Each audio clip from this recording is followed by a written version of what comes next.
I'm Todd Raffel of ERE Media. We are here with Jennifer Way. She works for her own company, Way Solutions, and also Aspen Advisors. We're at the ERE Expo in Florida, Hollywood, Florida. And she does consulting on recruiting effectiveness and efficiency. And we've been talking about a much talked about subject which came up this morning at the conference when Heather from United Health was talking about branding, and that is the candidate experience and the candidate care that's going on. And Jennifer, talk a little bit about that, how you think the candidates are being treated as we sort of head out of the recession, and there's still a deluge of applicants, but recruiting has become more competitive, of course. Well, recruiting for the best talent has always been competitive and will remain so.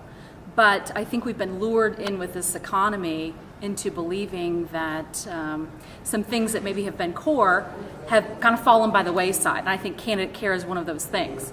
It's very difficult to build a business case around. There's no metrics around it. It's very hard to really measure what those results are, what the impact of that really is. So it's hard for people to care about that. And a funny question, but what is it they don't care about? Are they not rejecting people well? Are they not keeping in touch with people? Are they not letting people know where they stand in the process? Are they not letting people who are providing a referral telling them, hey, Todd, here's how the person you referred is doing. We're not interested in them, or we are interested. What part of the candidate care is broken? Well, I think it's all of the above. I think the traditional black hole still exists. And even though we're hearing a lot more talk about some creative ways to be able to track that and quantify that, more of the surveying and actually taking those numbers and pulling that all the way through and actually changing behaviors associated with that. Getting recruiters to act like ambassadors, really internal advocates for candidates, and educating the hiring managers on specifically what are the behaviors associated with good candidate care. So that was my next question, is what do you do? What does an ambassador do? You're saying they should go to hiring managers and put together kind of a list or some sort of a template or a step-by-step saying, here's how you treat someone in different parts of the process, here's how you treat someone who's going to be rejected, here's how you treat someone who's going to be interviewed, so and so. Is that kind of what you do? I think that's one of the easiest ways to do it. Everything costs money, but putting together some simple techniques and tips that are specifically naming the behaviors that you're looking for and what you expect of your managers, not just kind of like a service level agreement that we have between recruiters and the managers. I think we need to have some candidate care guidelines that we all agree to as well. As I understand it, a lot of companies have various auto replies and things like that in their applicant tracking systems that they don't use. Why is it that the companies don't use those? They don't turn those on?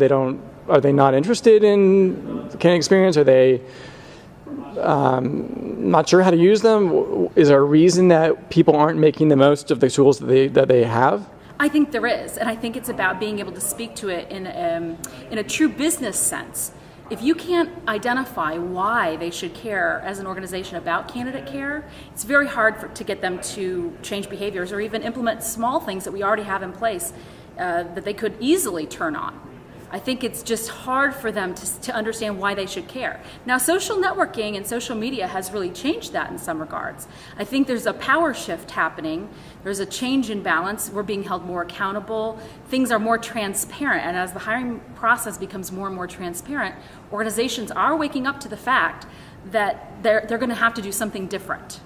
I imagine it's very overwhelming because when you start talking about candidate care, you open up not just I wouldn't say can of worms, but you open up so many challenges and yet so many opportunities. So not only are you talking about how you treat someone who sends in a resume, but you've got how do you treat your fans on Facebook? How do you treat your followers on Twitter?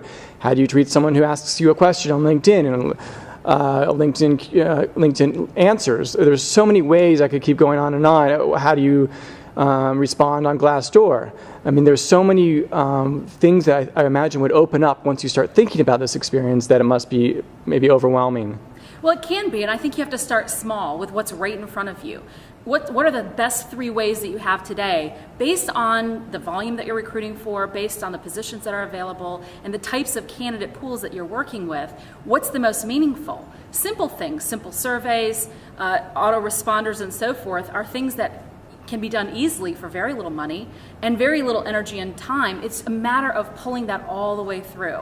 Don't do a survey and ask the questions if we're not going to somehow hold people accountable to the behaviors. We have to change how people are incented and really educate them as to the long-term effects.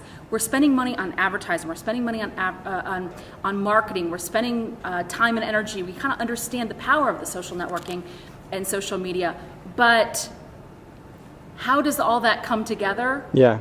How does that make a difference? And I think we have to really spell it out and connect the dots. Last question, I'll let you go. Just sort of make sure I'm clear on it.